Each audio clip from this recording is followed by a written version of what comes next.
With this particular series tied 1-1, it's potential elimination for both players and also potential victory to go to the round of 4. That would be the semifinals. So down in the bottom right, does he have another trick up his sleeve to crack Mech? It's time to find out. It is Evil Genius's EGIdrARC. And down in the bottom left-hand corner, the master of Mech, but unfortunately there is a chink in the armor right now. Can it be repaired for this game? It is Western Wolves' MorroW. On this map, Newkirk City, it's a lot easier to defend against these sorts of drops. Kind of a clearer ridge. There's really only one dimension to worry about, and that's expanding up. It's very easy to secure the main base, although that technically is true on Daybreak.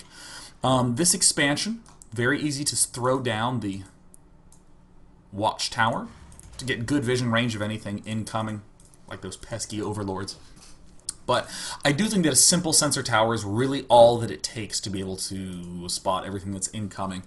That said, on this map, given the close distances, it's kind of like Ohana in the early game, in that Marines can do a reasonable job of controlling the space and applying a little bit of pressure. You don't need the Hellions as you do on some other maps. Barracks now out for MorroW, this time actually not hiding it. Kind of an interesting little switch, and it looks like he's already rallying to that backside. Is he going to be getting any sort of gas geysers early on? It looks like no, has not yet thrown anything down. So it's going to be something a little bit more ultra standard from MorroW, not going to do any hiding of the normalcy. And there we see the hatch going down, and per usual, the Reapers are so good if you can proxy them that EGIdrARC is going to spot for absolutely everything. You know, on this map, I genuinely do like a little bit more of the direct swarm host pushing style aggression. Although Ling Muta taking this as a third and this top one as a fourth is really difficult for a lot of Terran players to deal with. Weirdly, by taking those farther away expansions, you almost guarantee control of the two watchtowers because there's really no clear way that Terran can push and defend from being hit by the ultra-fast Mutas and Lings at the same time. Command center now out. EGIdrARC just spots to see if there's a command center, finds it, and will lose the drone, but it was essentially all worth it. He did get the chance to spot everything that was up. SCV now moving out, will spot the expand. And I still cannot emphasize enough how glad I am at this scout timing. Really cool scout timing. Lets you know exactly what is going to be up. Is he going to be going for a timing push? Is there anything funky coming up afterwards?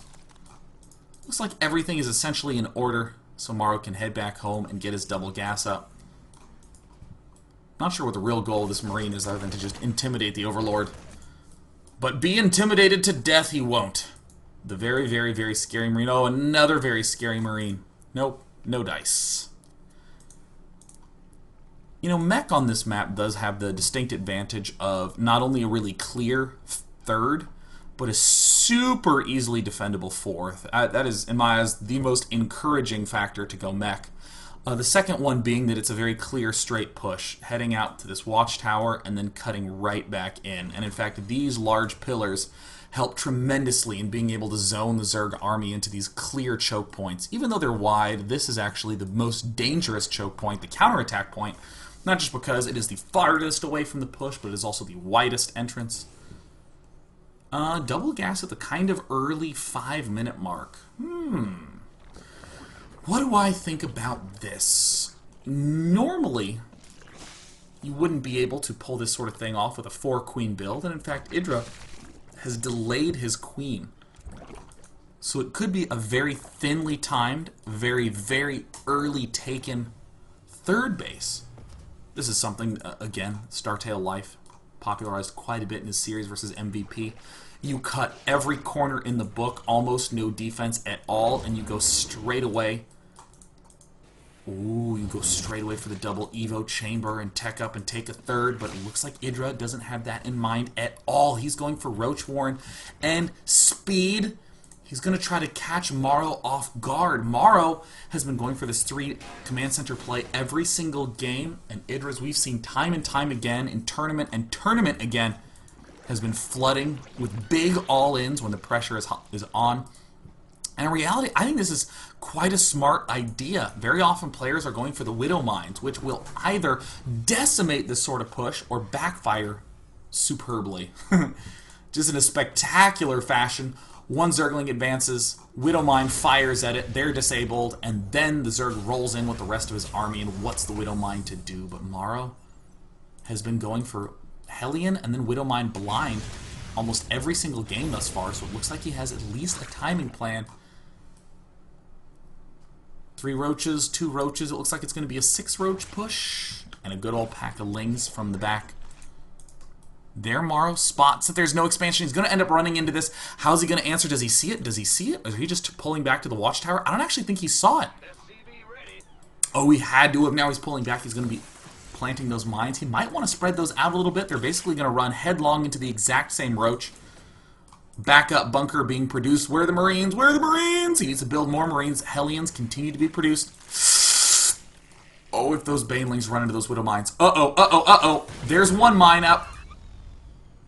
And the second one also goes down. That's bad news for MorroW.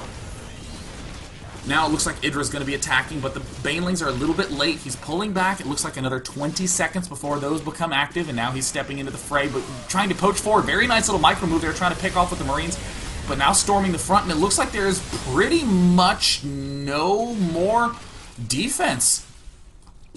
MorroW's trying to run to the backside. It's going to be all up to this hero Banshee to help stay alive. He does pick off the 2 remaining Banelings. We see that these mines at the front getting a few extra opportunities to get some kills off, but the Hellions are well walled off.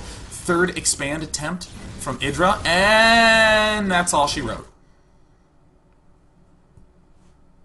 Even though Heart of the Swarm ushers in a new era of play for both races, some things never change.